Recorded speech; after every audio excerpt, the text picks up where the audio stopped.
I'm your Huckleberry. Hey guys, welcome back to RBD. Today we're going to be discussing the Palmetto State Micro Dagger magazine. Now, because the Micro Dagger is becoming a lot easier to get and it is a Glock clone, these magazines should fit into a Glock 43X and a Glock 48.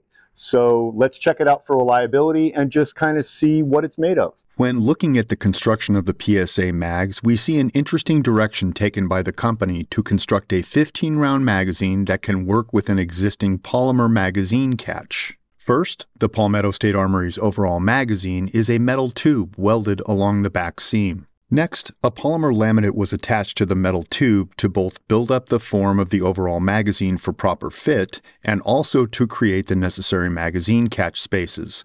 What's interesting here is that you can tell just by looking at the polymer there are areas where the polymer details mattered and where it doesn't. Around the sides towards the bottom, the polymer looks very unfinished, but the bigger point here is that it's in these spots where the finish doesn't make a difference to the magazine's functioning. So why spend the extra time and money to make it look pretty? This is a budget-priced magazine. I suspect that the thought process is to save time and money at the factory and then pass the savings on to the customer. And for something as utilitarian as a handgun magazine, I like that. So how do these magazines function? Well, I went to our local Premier shooting range and ran the PSA mags through several rental Glocks. First was through a Glock 43X. No add-on parts, just a straight out-of-the-box Glock. But I did make sure the gun was oiled up before testing. Palmetto State mags, 2 of them, all the way loaded up. This is the first mag, first thing I've done with it. This is a range gun.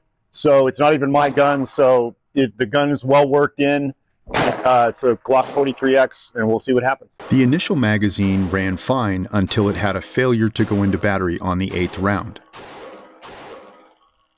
Had a failure to go into battery on, not sure which round this was. 1, 2, 3, 4, 5, 6, 7. So the 8th round failed to go into the battery. Back up, here we go. Afterwards, it ran fine again. So one failed to go into battery on the 8th round of this first magazine, and we'll see what happens with the second magazine. All the way loaded up. The second magazine ran flawlessly through the 43X. No failures. So far, so good. In this case, I could chalk up the one failure to a bad round, as I was using a mix of training ammo in each magazine. I next ran the Palmetto State Armory magazines through a rental range Glock 48. So now we're going to try the Palmetto State magazines out of a Glock 48, see how they run. The outcome was similar. The first magazine, the same good magazine from the last test, ran 100% with no failures. 100%. First mag. However, the second mag, the questionable one that had a failure through the 43X, this time had 2 failures. The first was again at the 8-round mark, and then another one at the 12-round mark. Failure to go into battery again. At this point, I could offer a conclusion of my findings, but each of us are probably capable of making our own.